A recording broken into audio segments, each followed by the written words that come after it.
Today we are in Kinson near Bournemouth, and we're doing another walk from this Smugglers Trails book. Kinson and Longham to the Smugglers Church. So a little bit more of an urban walk, I think, than the previous one of these we did, but it'll be interesting. So this book was published 30 years ago. It'll be interesting to see if this walk is still valid and if the sights along the way are properly described.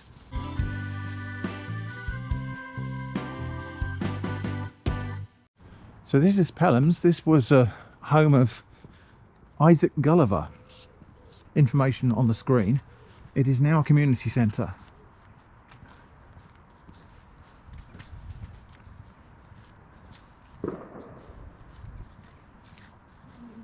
And so we'll head down here. This is Milham's Road, and then down here somewhere there is a church called, well, known as the Smugglers Church, and there's some interesting stuff to see there. Okay, sign here says church straight on, sports centre is to the right. So this is St Andrew's Church here, known as the Smugglers Church apparently. And in the churchyard we are apparently going to find the gravestone of one of the notable smugglers. Right, I think it might be one of these here. I'm not sure they're still going to be readable. Apparently though, one of these tombs as well, so one of these above ground tombs had a removable end, and the smugglers used it to hide contraband. I mean, these above ground tombs, they are decorative generally. The interred remains of the person buried here is normally deep underground. The tombs are a decorative finish. I don't know if this is the place where they used to hide the contraband. So the stone we're looking for is on the north side of the church, which is round here. I think this is it. Yes, Robert Trotman. So I can't really read the inscription, but I've got a transcript of it here in the book. It says, "To the memory of Robert Trotman, late of Rond in the county of Wilts, who was barbarously murdered on the shore near Poole the 24th of March 1765. A little tea, one leaf I did not steal, for guiltless blood shed I to God appeal. Put tea in one scale and human blood in t'other, and think what 'tis to slay thy harmless brother." So he was killed by excise men in the course of their investigations of smuggling. According to the book, it says an inquest jury was similarly disposed, recording a verdict of willful murder by persons unknown. Such were the views of the smuggling community, but the Poole Customs Collector's report on Trotman's death offers a different perspective. It records that Trotman was the head of a desperate gang of smugglers, 20 in number, who were trying to smuggle tea at sandbanks. So there's a lot of stories like this from this era. So, and there are two sides to every story, because whilst the smugglers were, you know, let's not romanticize it, they were breaking the law in smuggling contraband, in this case tea. The excise men themselves were not the most morally upstanding and right and just people either. So who knows, Robert Trotman might have been a desperate criminal, might have been an innocent bystander, we just don't know. So yeah, that's the grave of Robert Trotman, rest in peace. And background on the south side of the church is the tomb which was used by the smugglers for hiding contraband. It looks like it could be this one actually. Had a stone at the end that could be slid out the way to conceal contraband, although you wouldn't be able to hide very much inside there. There is apparently also somewhere up there on the tower, there's evidence of the wear marks from where they used to sling ropes over the top of the parapet there and pull up the contraband with the ropes. And apparently you can still see the wear marks from the ropes if you go up there. Of course we can't go up there today because we're not invited to do that, but somewhere up there you can see grooves worn in the stone by the ropes used to haul barrels of brandy up there. And of course once they're up there, then, yeah, I mean, it could be there. There are some grooves in the top there. So yeah, once they're up there, they're out of sight from the excise men. So that's the Smugglers Church. I don't know if it's open for us to go and have a look inside. It doesn't look like it. No, I don't think we have an opportunity to go inside today. Well, anyway, so that's the Smugglers Church, and now we continue on with our walk. So we continue along Milham's Road to a bridge.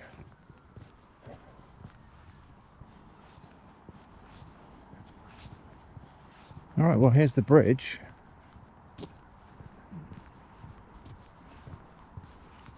And the remains of a kissing gate with the gate removed for some reason, perhaps to make it more accessible. Or perhaps somebody just took it for scrap metal.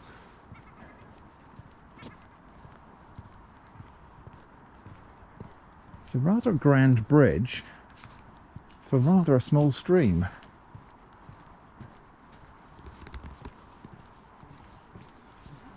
Oh no, it is a river. It's a proper river. It's just quite reedy and overgrown.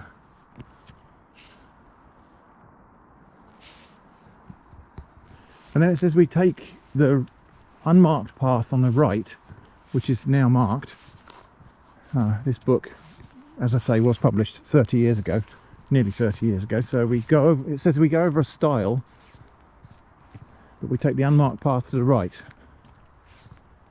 I don't see a stile, but that would have been made of wood.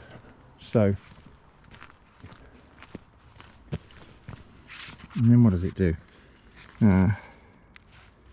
Walk along the riverside track, keeping the stream on your right. Depending on the season, you may see swans or coots in the bulrushes. So the riverside track here. This could be interesting. It does look like it's flooded quite recently. It says the wooded Iron Age hill fort of Dudsbury will soon come into view across the water meadows on the other side of the River Stour. So, is that the Iron Age hill fort over there? Don't know. I think that must be it. Maybe not.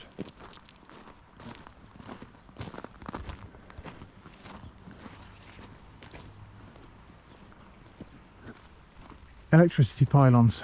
You don't quite realise, I don't think, how big these things are until you pass one close by. Most often seen from the road as we're driving past, and they just don't look quite as big as all of that. So yeah, I don't know. I don't know if this is part of the hill fort here. There is a distinctly raised bank there with the field beyond. That could be it. Anyway, we carry on down here.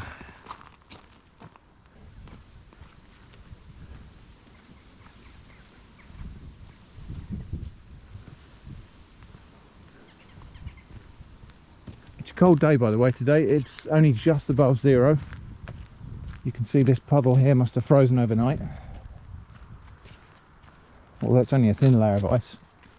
There was a little bit of snow forecast today, but it doesn't look like that's going to be happening. There are lots of little birds flitting about in these reeds that I wish I could identify. All I can say is that they are birds I don't commonly see in the garden. Lots of little things flitting about. I imagine if I had the knowledge, I'd be able to tell you that they're reed warblers or buntings or something like that, but sadly I don't know those things.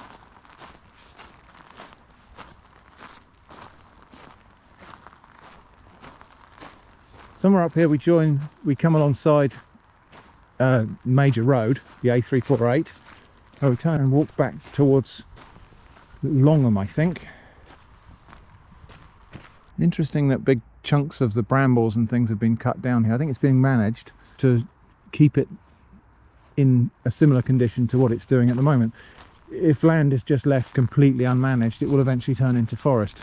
But there is sort of habitat value in scrub and brambly stuff like this for different kinds of animals. So this could be evidence of management to prevent this just naturally becoming woodland.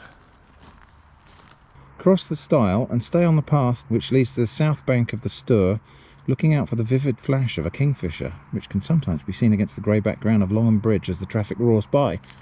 I don't suppose we're going to see a kingfisher today. Probably the thing is to follow these trail markers, which are not part of necessarily this trail, but in the 29 years since this book was published, fences have been moved, stiles have been built and demolished and decayed. So I think we just have to approximate it. I wonder if it's that way though. I mean, the book does tend to suggest we're going right on the edge of the road. This looks like a stand of blackthorn here. Sloes or blackthorn. Now, a lot of people say to only pick sloes after the first frost. We have had several frosts now, but there is not a sloe to be found anywhere on these bushes. In the south of England, they tend to fall sometimes before the frosts. So, yes, definitely blackthorn. And there is not a single sloe left on there now. How about this teasel? Taller than I am.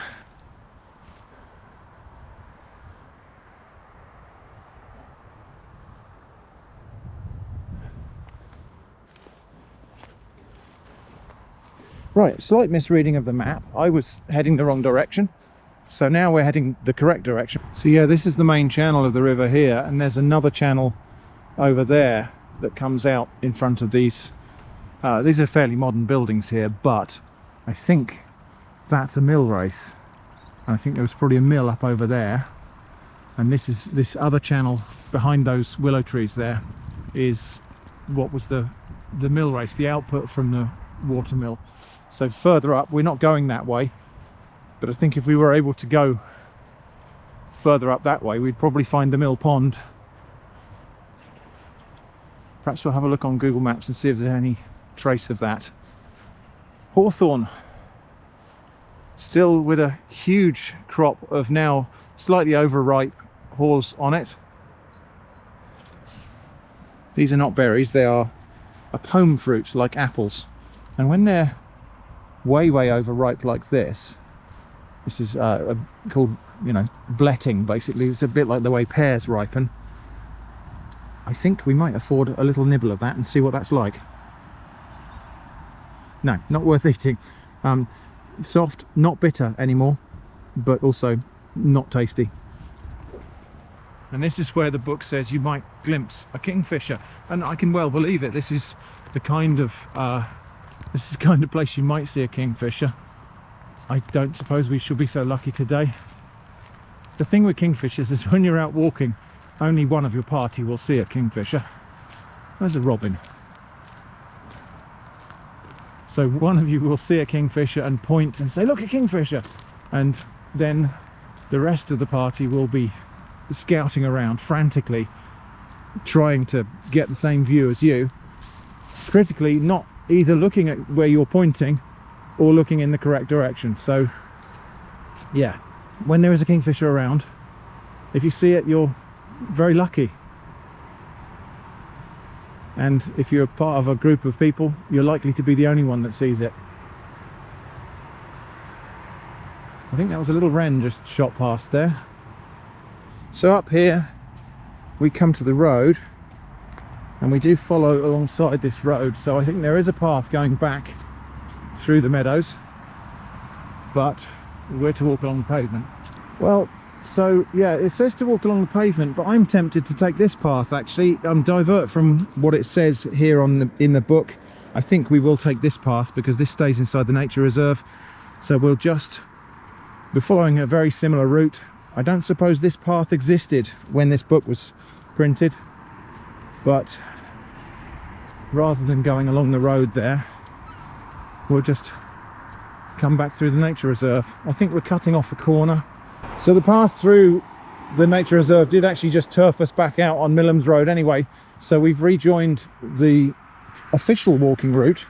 We're now walking along the side of the A348, which is busy even on New Year's Day. So it's unclear, hang on Eva, it's unclear whether this is the path we take down here. We are to turn off the road at some point, We're supposed to follow a path that says Dudsbury 1 3/4 through a wooden gate. There's a wooden gate here, but there is no sign. I'm going to get the footpath map actually out and just see where that goes. Actually, there's another gate up there. I think we might have been supposed to be on a path this side with a stile here that's no longer in use. There's a path that comes through here. Maybe that's with the path we were meant to be on, and maybe there's supposed to be a sign here that says Dudsbury 1 3/4. I don't see anything at all. So I'm going to get the footpath map out and just make sure that this path connects with where we want to go. So yeah, this is indeed the path, or the nearest equivalent there is still today. I think this again has been reworked. There's a network of paths all over this bit of land here, and I don't think this is actually the path that the book mentions. So these, I suppose, are the perils of following a walking guide that's in its late 20s. And I think actually I concluded at the end of the last walk we did that the right thing to do would be to sit down with the book the night before and the footpath map and Google Maps and actually figure out what the correct route is. But I didn't do that.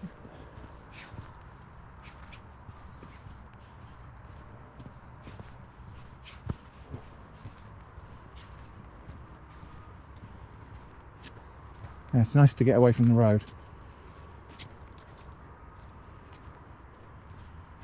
We've got some soft mud here. Well, it probably was soft mud. I'm looking at the footprints here. We've got lots of dog footprints. I don't see any deer. Lots of boot prints. And big paw prints from dogs. I don't see any deer prints.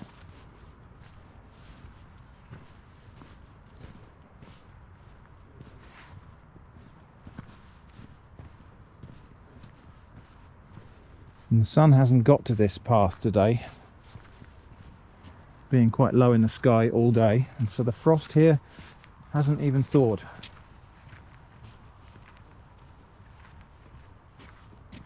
This is a book of pub walks, and the pub at the start and finish of this walk is the Gulliver's Tavern in Kinson. So yeah, that pub is the start and finish of this walk. It's nearly lunchtime, but it's New Year's Day. I don't suppose it's going to be open for food today, and if it is, I imagine it'll be booked up. But there are quite a few shops and hopefully something in town that might be open. New Year's Day is a bank holiday, but we might find a little bakery open or something like that. Somewhere we can get a sandwich or a hot pasty, maybe. See what we can find. Okay, well, here's a signpost. Now it's interesting because the ground here would be really muddy on most days, but it's actually frozen solid. I'm not very sure which is the quickest way back to the church, so we'll just again consult the footpath map. Oh look, there's a moorhen in the water through there.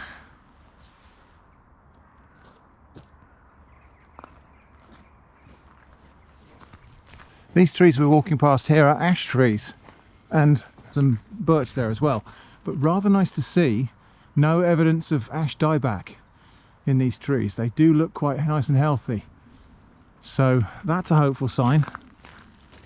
We're all really hoping that the ash dieback disease will not take down the entire ash population, and that a few trees will be found to be sort of genetically resistant to it or something, and perhaps those trees will repopulate the land eventually.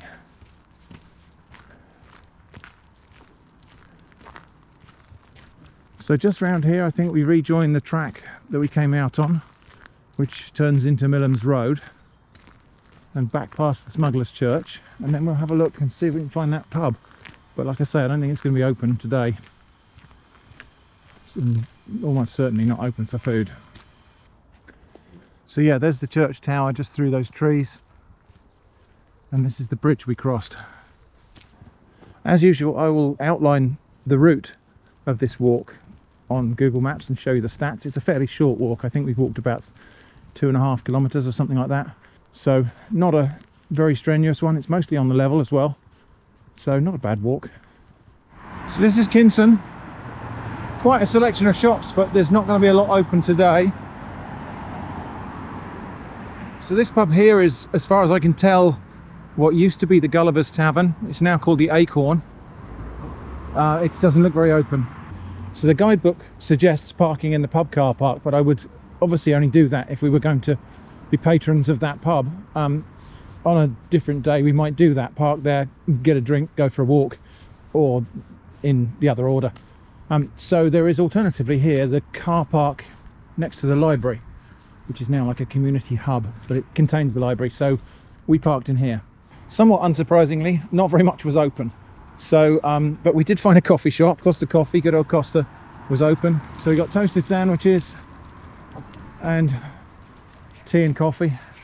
We'll find a seat somewhere in Pelham's Park. So this is Gulliver's house, which is now a community centre. There's benches and stuff. We can sit down here. Thanks for joining us on this circular walk at Kinson today, near the Smugglers Church, St Andrews. I hope that's been interesting. Thanks for watching, and I hope to see you again soon.